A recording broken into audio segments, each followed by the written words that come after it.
All right, everyone. Here we are with ticker symbol NIO, Neil Inc. And before I jump into this chart, I want to say welcome to all my first-time viewers and investors.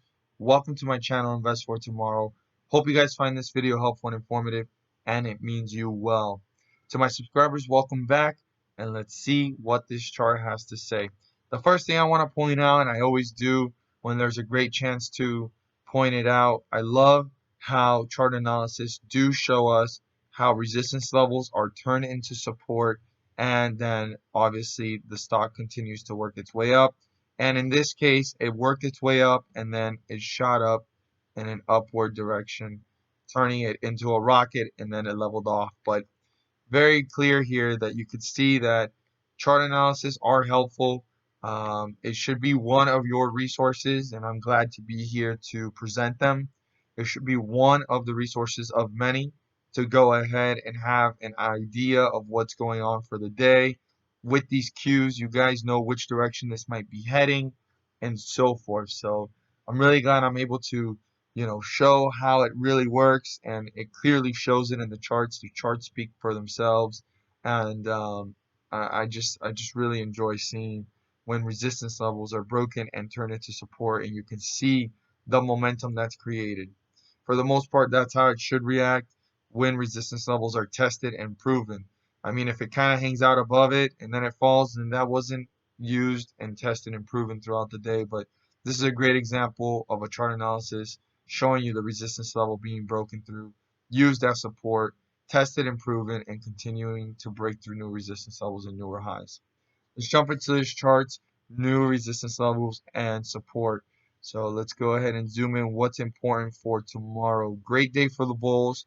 It leveled off when the bears appeared, but still above the 50-day moving average. 50-day moving average is very important. Keep that in mind. I tell you guys to write that down. That's 1874. By writing down 1874, you know which side we're on. If we're above it, the bulls are in control. If we're below it, the bears are starting to gain control. I mean, I'm not saying that they've won control because the bulls can reappear and bring this back up, but if we are below it, the bears could be on the way to gaining control. Let's zoom in and see what our new resistance levels and support are for tomorrow. And I do want to point out the highest point of the day, which is up here at 2024. Very important number. It's the peak of this bullish run, and then it leveled off. So 2024, very important number. That is the most important number that the bulls want to break through to continue to have this run and reach newer resistance levels and newer highs.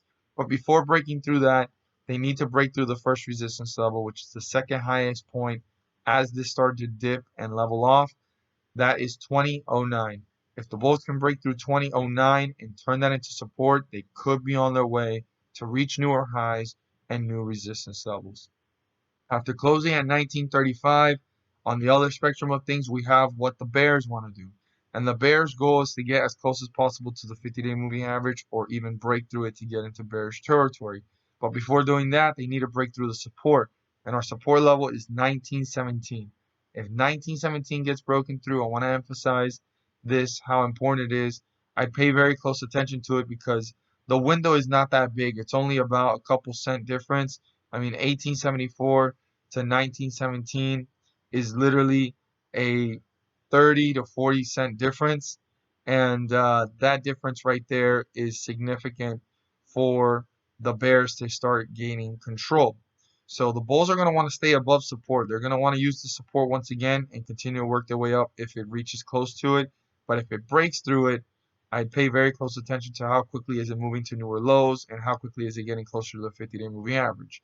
Obviously, the bears haven't gained control until they break through the 50-day moving average, but the closer they get to it, the more leverage they're starting to gain. I hope that with these cues and points of reference, you guys will be well equipped for tomorrow. If you guys feel encouraged or inclined to subscribe, don't forget to click on the bell by turning on all notifications to not miss a single video that I post. Share us with your friends and community. Thank you guys once again so much for watching. And don't forget to hit the like button and let me know you watched this video. Let's make some money.